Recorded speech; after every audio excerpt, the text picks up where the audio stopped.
ನಮಸ್ಕಾರ ಸ್ನೇಹಿತರೆ, ಮತ್ತೊಮ್ಮೆ ನನ್ನ ಚಾನಲ್ಗೆ ಪ್ರೀತಿಯ ಸ್ವಾಗತ. ಕವಿರಾಜ ಮಾರ್ಗ ಕನ್ನಡದಲ್ಲಿ ಇದುವರೆಗೆ ಲಭ್ಯವಾಗಿರುವಂತಹ ಗ್ರಂಥಗಳಲ್ಲಿ ಅತ್ಯಂತ ಪ್ರಾಚೀನ ಗ್ರಂಥ, ಮೊಟ್ಟ ಮೊದಲ ಗ್ರಂಥ.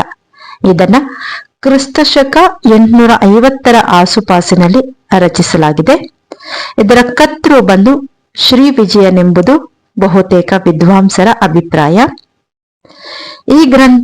ಈ ಗ್ರಂಥದ ಮೊದಲಿಗೆ ಅಮೋಘ ವರ್ಷ ನೃಪತುಂಗ ದೊರೆಯ ಹೆಸರು ಬಂದಿರುವುದರಿಂದ ಇದನ್ನ ಆತನ ಆಳ್ವಿಕೆಯ ಅವಧಿಯಲ್ಲಿಯೇ ರಚಿಸಿರಬಹುದು ಎನ್ನುವಂತಹದ್ದು ವಿದ್ವಾಂಸರ ಅಭಿಮತ. ಇದೊಂದು ಅಲಂಕಾರ ಗ್ರಂಥವಾದರೂ ಕೂಡ ಇದರಲ್ಲಿ ಕಾವ್ಯಶಾಸ್ತ್ರದ ಹಲವು ವಿಷಯಗಳ ಜೊತೆಗೆ ಆ ಕಾಲದ ಕನ್ನಡ ನಾಡು, ನುಡಿ, ಜನರ ಬಗ್ಗೆ ಕೂಡ ಹೇಳಲಾಗಿದೆ.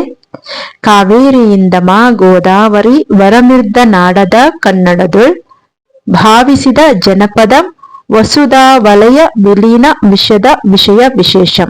ಇದು ಸಾಲುಗಳು. ಇದೊಂದು ಕಂದ ಪದ್ಯ ಆಗಿದೆ. ಈ ಒಂದು ಪದ್ಯಕ್ಕೆ ಕಂದ ಪದ್ಯದಲ್ಲಿ ರಚನೆಯಾಗಿರುವಂತಹ ಈ ಪದ್ಯ ಕಾವೇರಿ ನದಿಯಿಂದ ಆರಂಭವಾಗಿ ಹಲವು ಪ್ರದೇಶಗಳನ್ನ ಒಳಗೊಂಡ ಕನ್ನಡ ನಾಡಿನಲ್ಲಿ ಜನರು ತಮ್ಮ ಭಾಷೆ ಮತ್ತು ಸಂಸ್ಕೃತಿಯನ್ನ ಭಾವಪೂರ್ಣವಾಗಿ ಬೆಳೆಸಿದ್ದಾರೆ. ಹಾಗೇನೆ ಈ ನಾಡು ಸಮೃದ್ಧವಾದಂತಹ ಸಂಸ್ಕೃತಿ, ಜ್ಞಾನ ಮತ್ತು ವಿಶೇಷ ವಿಷಯಗಳಿಂದ ತುಂಬಿರುವಂತಹ ಪವಿತ್ರ ಭೂಮಿಯಾಗಿದೆ. ಹಾಗೇನೆ ಕನ್ನಡ ನಾಡಿನ ಮಹತ್ವ, ಸಂಸ್ಕೃತಿ ಮತ್ತು ಜನರ ಭಾವನೆಗಳನ್ನ ಕೂಡ ಈ ಒಂದು ಪದ್ಯದಲ್ಲಿ ಕವಿ ಶ್ರೀ ವಿಜಯ ತಿಳಿಸಿದ್ದಾರೆ. ಬನ್ನಿ ಈ ಪದ್ಯಕ್ಕೆ ಪ್ರಸ್ತಾರ ಹಾಕಿ ಗಣ ವಿಂಗಡಣೆ ಮಾಡಿ ಪದ್ಯ ಪ್ರಕಾರವನ್ನ ಕೂಡ ತಿಳಿದುಕೊಳ್ಳೋಣ. ಮೊದಲಿಗೆ ಕಂದ ಪದ್ಯ ಅಂದ್ರೆ ಏನು ಅಂತ ತಿಳ್ಕೊಳ್ಳೋಣ. ಕಂದ ಪದ್ಯ ಇದೊಂದು ಮಾತ್ರಾಗಣ ಆಧಾರಿತ ಛಂದಸ್ಸುಗಳಲ್ಲಿ ಒಂದು. ಇದು 4 ಪಾದಗಳಿಂದ ಕೂಡಿರುತ್ತೆ. ನೋಡಿ, 4 ಪಾದ ಅಂದ್ರೆ 4 ಸಾಲುಗಳು. 1, 2, 3, 4 ಪಾದ ಅಂದ್ರೆ ಏನು? ಸಾಲು ಅಂತ. 4 ಸಾಲುಗಳಿಂದ ಕೂಡಿದಂತಹ ಒಂದು ಪದ್ಯ ಪ್ರಕಾರ. ಇದರ ಲಕ್ಷಣಗಳನ್ನ ಕೂಡ ಹೇಳೋದಾದ್ರೆ 4 ಸಾಲುಗಳಿಂದ ಕೂಡಿರುತ್ತೆ, 4 ಪಾದಗಳಿಂದ ಅಂದ್ರೆ 4 ಸಾಲುಗಳಿಂದ ಕೂಡಿರುತ್ತೆ. 1 ಮತ್ತು 3ನೆಯ ಪಾದಗಳು ನೋಡಿ, 1, 3 ಈ ಪಾದಗಳು ಪರಸ್ಪರ ಸಮವಾಗಿ ಇರ್ತವೆ. ನೋಡ್ತಾ ಇದೀವಿ ನಾವು, ಸಮವಾಗಿ ಇದಾವೆ. ಅದೇ ರೀತಿಯಾಗಿ 2 ಮತ್ತು 4ನೆಯ ಪಾದಗಳು ಕೂಡ ಪರಸ್ಪರ ಸಮವಾಗಿರ್ತವೆ. ಹಾಗೇನೆ 4 ಮಾತ್ರೆಗಳ ತಲಾ 5 ಗಣಗಳು ಇರ್ತವೆ. ಅದನ್ನ ಗುರ್ತು ಮಾಡಿ ತೋರಿಸ್ತೀನಿ ನಾನು ನಿಮ್ಗೆ. ಅದಷ್ಟಲ್ಲ, ಪ್ರತಿ ಪಾದವೂ ಕೂಡ ಆದಿಪ್ರಾಸದಿಂದ ಕೂಡಿರುತ್ತೆ. ಆದಿಪ್ರಾಸ ಅಂದ್ರೆ ಪ್ರಾರಂಭದಲ್ಲಿ ಪ್ರಾಸಾಕ್ಷರವನ್ನ ಒಳಗೊಂಡಿರುವಂತಹದ್ದು. ನೋಡ್ಬೋದು ನಾವು, ಕ, ದ, ಭ, ಧ ನೋಡ್ತಾ ಇದ್ವಿ. ಇವೆಲ್ಲವೂ ಕೂಡ ಆ ಅಕ್ಷರದಿಂದ, ಆ ಮಾತ್ರಾಗಣದಿಂದ, ಆ ಸ್ವರದಿಂದ ಆರಂಭನೆ ಆಗುತ್ತೆ. ಆ ಕಾರಣಕ್ಕೆ ಇದೊಂದು ಕಂದ ಪದ್ಯ ಅಂತ ಗುರುತು ಮಾಡುವಂತಹದ್ದು. ಈಗ ಮಾತ್ರಾಗಣ ವಿಂಗಡಣೆಯನ್ನ ಮಾಡೋಣ. ಕ ಅಕ್ಷರ ಇದೊಂದು ದೀರ್ಘ ಅಕ್ಷರ ಆಗಿರೋದ್ರಿಂದ ನೋಡಿ, ಕಾಗೆ ಆ ಸ್ವರ ಇದೆ ಅಲ್ವಾ, ಆ ಸ್ವರ ಇದೆ. ಆ ಕಾರಣಕ್ಕೆ ಇದನ್ನ ನಾವು ಗುರು ಅಂತ ಗುರುತು ಮಾಡ್ತೀವಿ. ನೆಕ್ಸ್ಟ್ ವೇ, ಇದು ಕೂಡ ಎ ಸ್ವರಾಕ್ಷರ ಇದೆ, ಇದು ಕೂಡ ಗುರು ಆಗುತ್ತೆ. ನೆಕ್ಸ್ಟ್ ರಿ, ಲಘು, ಯಾಕೆಂದ್ರೆ ಇದು ವ್ಯಂಜನಾಕ್ಷರ ಆಗಿದೆ, ಇದರಲ್ಲಿ ಸ್ವರ ಇಲ್ಲ. ಇಂ, ಈ ಇಂ ಅಕ್ಷರದಲ್ಲಿ ಅಂ ಅನ್ನೋ ಸ್ವರಾಕ್ಷರ ಸೇರ್ಕೊಂಡಿದೆ. ಆದ್ರಿಂದ ಇದನ್ನ ನಾವು ಏನಂತ ಗುರುತು ಮಾಡ್ತೀವಿ ಅಂದ್ರೆ ಗುರು ಅಂತ ಗುರುತು ಮಾಡ್ತೀವಿ. ದಾಗೆ ಲಘು, ದ ಲಘು. ನೆಕ್ಸ್ಟ್ ಮಾ ಸ್ವರಾಕ್ಷರ ಇದೆ, ಗುರು. ಗೋ ಸ್ವರಾಕ್ಷರ ಇದೆ, ಗುರು. ನೆಕ್ಸ್ಟ್ ಇದನ್ನ ದ ಅಕ್ಷರನ ನಾವು ಗುರು ಅಂತ ಗುರುತು ಮಾಡ್ತೀವಿ.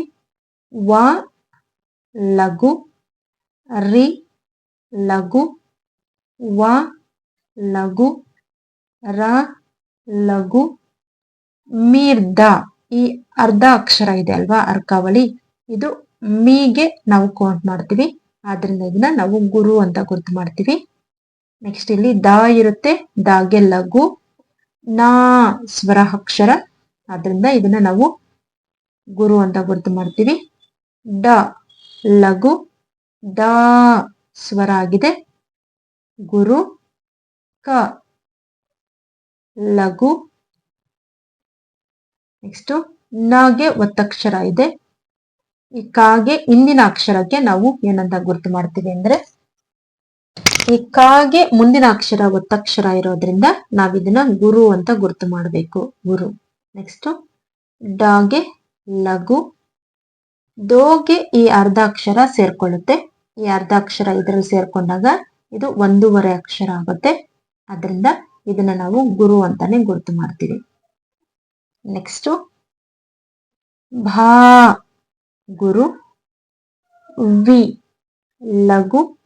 ಸಿ ಲಘು. ದ ಲಘು. ಜ ಲಘು. ನ ಲಘು. ಪ ಲಘು.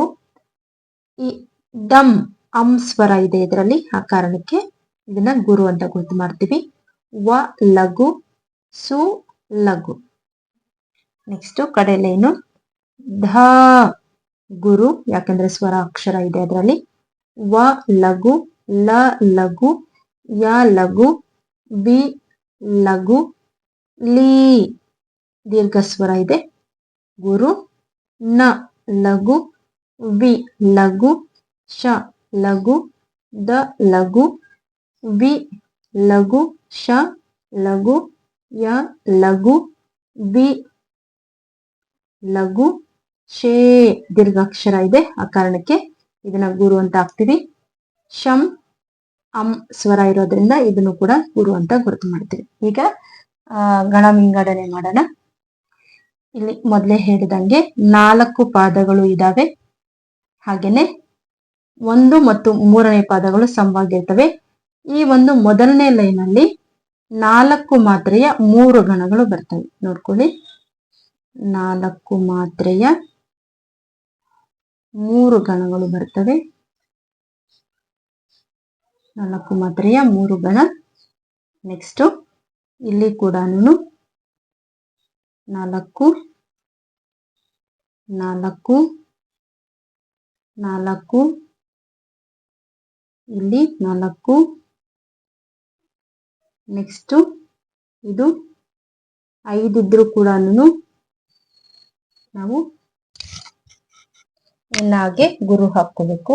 ಇಲ್ಲಿ 5 ನೋಡಿ, 4 ಇದ್ರೂ ಕೂಡ ನಾವು ಅರ್ಥಕ್ಕೆ ಚ್ಯುತಿ ಬರ್ದಂಗೆ ಈ ಒಂದು ಗಣ ವಿಂಗಡಣೆಯನ್ನ ಮಾಡಬೇಕು.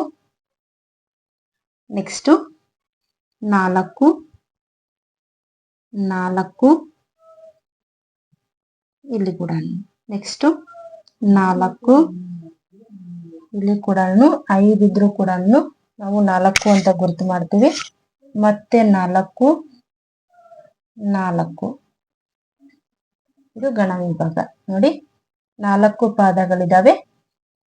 1 ಮತ್ತು 3ನೆಯ ಪಾದಗಳು, 1 ಮತ್ತು 3ನೆಯ ಪಾದಗಳು ತಲಾ 4 ಮಾತ್ರೆಗಳ 3 ಗಣಗಳು ಇದಾವೆ. ನೋಡಿ, 4 ಮಾತ್ರೆಯ 3 ಗಣಗಳು. ಇದು ಅರ್ಥಕ್ಕೆ ಚ್ಯುತಿ ಬರ್ದಂಗೆ ನಾವು ಗುರುತು ಮಾಡ್ತೀವಿ.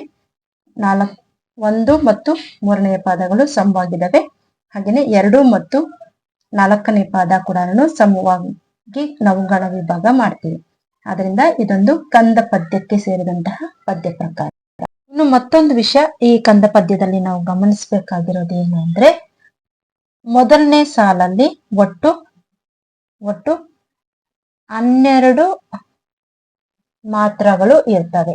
ಹಾಗೇನೆ 2ನೇ ಸಾಲಲ್ಲಿ ಒಟ್ಟು 20 ಮಾತ್ರಗಳು ಇರ್ತವೆ. ಹಾಗೇನೆ 3ನೇ ಸಾಲಲ್ಲಿ 12 ಮಾತ್ರೆಗಳು ಇರ್ತವೆ.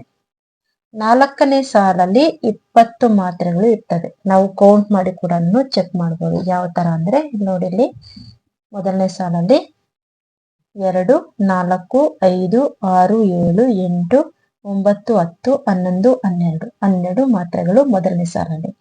ಅದೇ ರೀತಿಯಾಗಿ 3ನೇ ಸಾಲಲ್ಲಿ ಕೂಡ 12 ಮಾತ್ರೆಗಳು ಇರ್ತವೆ. ನೋಡಿ, 2 3 4 5 6 7 8 9 10 11 12 ಮಾತ್ರೆಗಳು.